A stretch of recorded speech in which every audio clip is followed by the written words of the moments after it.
Hi friends, ఈరోజు మామిడికాయ నిల్వ పచ్చడి ఎలా పెట్టాలో చూద్దాం. ముందుగా ముక్కలన్నీ కట్ చేసి నీట్గా తుడుచుకొని ఆరబెట్టుకోవాలి.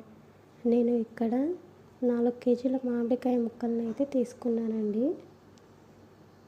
దీనిలోకి 2 టేబుల్ స్పూన్ పసుపు, 800 గ్రాముల కారం, 600 గ్రాముల ఆవపిండి, నేను ఇక్కడ ఆవాలు మెంతులు కలిపి మిక్సీ వేసానండి. ఇప్పుడు 1 కేజీ దొడ్డుప్పు మిక్సీ వేసుకొని పట్టుకొని పెట్టుకోవాలి.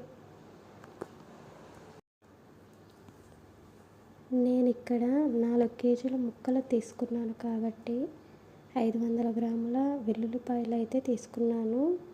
మీకు కావాలి అంటే ఎక్కువైనా వేసుకోవచ్చు.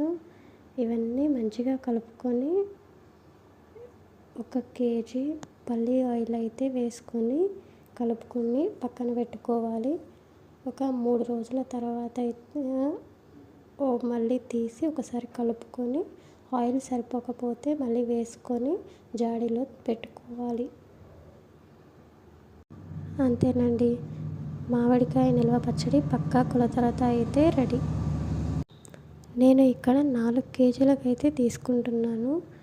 మీరు 1 కేజీ పెట్టుకోవాలి అనుకుంటే దీంట్లో అన్నీ 1/4 అయితే చేస్తే సరిపోతుంది.